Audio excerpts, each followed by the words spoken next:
Welcome to the Put on Waivers Media Group, home of the Put on Raiders podcast and the Student Body Right podcast. This is your place for the best breakdowns and the best insight for those who fight on and bleed silver and black. Now, here are your hosts, Dwayne Douglas and Ryan Holmes. And welcome everybody to the glorious episode of the Student Body Right USC podcast. I'm your host, Dwayne Douglas, and as always, I am podcasting off the beautiful shores of the Pacific Ocean. Beautiful day out here in Southern California. PORSBR is my Twitter handle. Check me out there. Spring camp here is rolling along here for the Trojans, and we'll get into that a little bit. And the house settlement thing is coming through as well. So when that is actually final, I will kind of dive into that. But I mean, and it's a ever a revolving door here with college football and what they want to do with NIL and everything like that. So we'll see what happens there. Let's talk about defensive line. So I think one of the biggest things, one of the reasons why you get really excited about this team is the depth and the activity that they're gonna have on the defensive line. So you got Lucas, you got Silver, Devon Tompkins, a guy who I really like a lot. Cameron Fountain is going to be a guy who I think can really take a big step this year. In the rotation, you're going to have Jakeem Stewart.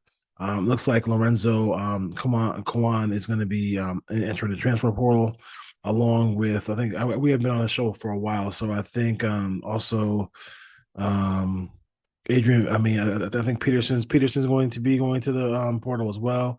A running back, because the running back room is pretty much going to be Wayman Jordan, Eli Sanders, and then Brian Jackson. I mean, those are the guys you're going to see next year. Tote the rock for the Trojans, and then but the defensive line is something, that rotation, the size they have with Silver, the size they have with Jamal Jarrett. I just can't wait to see that. Those big bellies hit the field. I mean, Silver's going to be wearing number 9, and then Jamal Jarrett's going to be wearing number 0. When they walk to practice, and that jersey doesn't even fit because they got so much size on them, and they got the big bellies out. I mean, I love that, because that's basically Big Ten football. I mean, they need to be able to, do what they need to do in the trenches in the Big Ten for us to be, competitive coming up this season. And I think that's going to be the strength of the team. Also, I think they asked Elijah Page, who looks like a brand new person, with the haircut that he has. He has like a normal haircut. I mean, I'm used to that hair flowing like an old school offensive lineman. He talked about the guy, a guy who really is shining in camp right now. Maybe not he didn't want to give anybody the MVP status, but he just wanted to say a guy who was shining in practice. And he said Eric Gentry. And it's just, Eric Gentry, Desmond Stevens. The biggest thing with those two is just if we can just keep him on. They might need to get another linebacker in the portal. Portal's not open, so we'll see that. I'll also do a show later on about Nico and his situation, leaving Tennessee and going in there and going in the portal. I would say if we can just keep Eric Gentry on the field, and if a game gets lopsided, he's that important where you just take him off the field. If a game gets the first 2 games that should be very lopsided for USC, just take him off the field, because we just can't have it. We need to have him in those big games. He's a game changer. His length, his ability to tackle, his ability to force turnovers is huge. So we got to have him as well. But you're hearing all the good things about the defensive. You're hearing all the good things about the defense and what they're and as far as the defensive line play goes. There's one guy who, because there've been some really epic plays in practice, I guess. If you can have epic plays in practice by Jacoby Lane. And I think the one, and a lot of them have been on the Carlos Nicholson, who's been covering him. And I'm going to say this, and I'll say it right now: if the Carlos Nicholson can play, excuse me, can play that kind of defense on the Big Ten receivers, we're in a good spot because those plays have to be if it wasn't for the magical like hands and ability to catch contested balls. Jacoby Lane is just that kind of special kind of player. I mean, he's right there. I mean, he's competing hard with him. He's fighting with him, and then that's just iron sharpens iron. Both players are going to get better from it, and I think I mean, he's one of those big corners. So obviously, when USC is playing a team with a big wide receiver, he's going to be a guy who's going to be able to come in and attack and play well against those guys. He has long arms. I'm not sure. Like I said, against a smaller guy, we'll see what USC does with him. Do they keep him on the field? Do they take him off the field? Whatever, how they handle it. But I will say, I do appreciate and love the competition you're seeing at practice. I mean, it's only clips they show us. They don't even let. I mean, they really don't let the media in that at all. At USC really, but I do love to see that kind of competition. I think it's them battling each other, them going after it. On the defensive line, I think Cash. I forgot his last name, but he had a really good rep against a defensive lineman as well. Cash Jacobson that went viral. So USC is like I said. I know some people until they see it on the field, until they see it in some of these games where USC is they gotta get the job done. I think for me, like I'm still a little bit on pause till I see them win a Big Ten road game. I love the fact that their big first Big Ten game is a road game at Purdue. Like that's a team that they should be able to handle. And if they don't, then we know where we are. But that's the game that they have to be able to win. I mean, they lost so many, the Maryland game, the Minnesota game. Like we're gonna do a whole. It's painful, but we're gonna do a whole rewatch of some of those games because if the mistakes that you make in the past they become mistakes you make consistently if you don't look at what you did in the past and improve upon them. And I do think they have an opportunity to improve upon some of those to improve on some of those mistakes they made in those games. I think part of it is running the football more. I mean that's we're gonna talk about that till we're blue in the face because they're gonna have to run the football more. They have really talented running backs. I'm not sure if they. I don't think that. I think Woody Marks was the bell cow, no question about it. He was special. He was something that was really, just holding this offense together at times. His ability to catch the ball out of the backfield. That's the one thing I don't know about Wayman Jordan. Can he catch the ball out of the backfield as fluidly as Woody Marks? Can Eli Sanders do the same thing? I would think, late in games that Brian Jackson would be, just horrible to have to tackle. I mean, the guy is just enormous. If you've seen pictures of Brian Jackson. So, I mean, there should be things where, the defensive line is better than what he had to work with last year. The linebackers can be a little bit thin, but then all you need is somebody to actually step up, and then you don't have that. Last year we were thin, but then Desmond Steedman stepped up and gave us some really good reps. So that would be something that we would I would sit there and say like we were kind of waiting to see who is it Jaden Walker, is it Anthony Beavers who moved over from safety to linebacker. Like those are the kind of things that you want to see who's going to step up to give you to add that depth to this team. As far as that goes, and Marcellus Williams is a guy who again on that defense. And they have some question marks a little bit at corner. We'll see how good they are. I mean, a lot of it is just like getting reps against first team Big Ten players, and we'll see what Marcel Williams can do.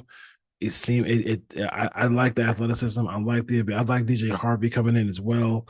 Bishop Fitzgerald comes in. He helps them. He helps them a lot too. They have a really good a safety tandem. So again, there were times where a lot of times whenever USC needed a stop last year, they got one. It was on. It was really kind of on the kind of on the offensive side of the ball, where they kind of screwed up everything as far as getting those key first downs, not turning the ball over, those kind of things. Maybe committing more to the run, commit to running the football a lot more. That's where they really kind of struggled. So if they can do those things, I think we're in for a more enjoyable ride than we got last year, because last year was not fun for anybody. So watching these games back on our rewatchable shows are going to be a little bit painful, but you gotta watch them. You gotta watch them to see how that is. Kind of went over everything there. And everything obviously is not perfect. We got to see what they do we're at the quarterback position, and everybody talks about Jaden Mayava. I think the only thing I mean, we obviously have a high standard at quarterback at USC. Like, there's not really a question about that. USC is synonymous with having good quarterback play, and him, I think he just has, I think for him, he doesn't have a lot of experience in the position. He has not played quarterback for a long period of time, so we'll see how it works out. I think that um I think they are making the right decision. I don't think you can really go after Nico, right? Nico, I don't know if I'm not sure how good Nico is. I think that's the thing. I think last year was more. I thought Will Howard was much better than Miller Moss. So I thought USC let that one game that Miller Moss had really kind of sway them, and his popularity on the team sway them from getting off of Will Howard. I think Will Howard would have shined in this Lincoln Riley offense, just like he shined in the offense that they had up there at Ohio State. So that's something that they gotta figure out. I'm not gonna, I look back at all the teams who made the college football playoff, and I just didn't see great quarterbacks there. I saw teams who played together, teams who played great situational football, teams who didn't turn the ball over. I think the biggest thing is the turnovers by him. He kind of got put. I'll never say he got put in a rough situation, because as long as if he should have been studying, he should have been doing everything he needed to do to get ready to play. It's hard to to to do that when you're not the quarterback from Jump Street. But to me, I feel like he has physical abilities to do it. We just got to see if he actually can do it on a consistent basis. And I think it's all about consistency. Well, with Jaden, can Jaden become more of a consistent thrower of the football? Can Jaden become more of a consistent decision maker? And I think also too is like, sometimes you can, as a play caller, sometimes how well can this team run the football when the other team knows he's going to run the football? When how many times can they, when they're running, when they're on the road or at home against Michigan State, and it's 3rd and 3, and they say, hey, we're gonna, 3rd and 2, and they say, we're gonna run it with Brian Jackson or William Jordan. Can we run the football? Because the running game is really gonna help him. And I think also, I know SC shut down Lake McCree for the for the spring camp, but Walker Lyons is right there, man. I don't know what Joey Olsen is, yeah, as a player, but then you also have you have a huge target and Walter Matthews. So like, those are like the implementing. It's gonna be hard for if SC doesn't start getting. And I trust that they're going to be able to recruit and do everything they need to do as far as recruiting goes, especially with this new front office. But if they want tight ends to start coming to SC, they got to start throwing the ball to the tight ends and getting them involved. I think Walker Lyons is a special kind of tight end, and he can definitely just as a really good pass catcher, can really get things going. for USC. And so and I think what happened with Walker could really help USC get his brother as well, because when you think about it, like, he was at the moment mission. He was, he came in, got ready to play, and then he actually contributed on a lot to this football team last year. I mean, he didn't catch a lot of passes, but he was in games a lot, and that was him as a freshman from moment mission, from a year off of football.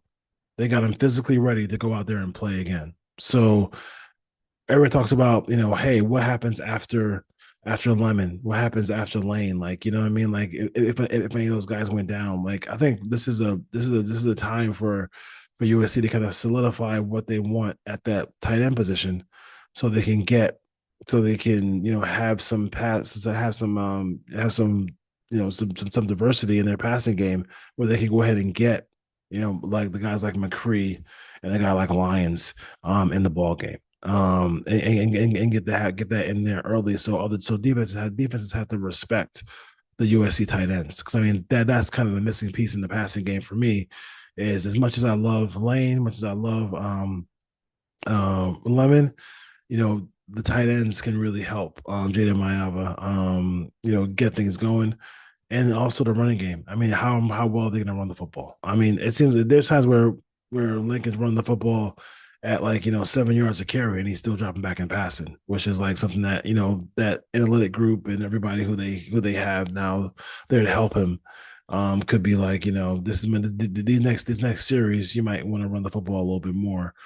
It's still up to him to do it, but we'll see. We'll see if they get that GT kind of cracking out there, and out there, and from day one to hopefully a situation where they can get to the college football playoff. All right, Suited by Right, USC podcast, kind of a quick show here, kind of get the ball rolling. I know I haven't been on in a while, so we will definitely continue to get more shows out to you, and see you next time here. And as always, fight on, folks.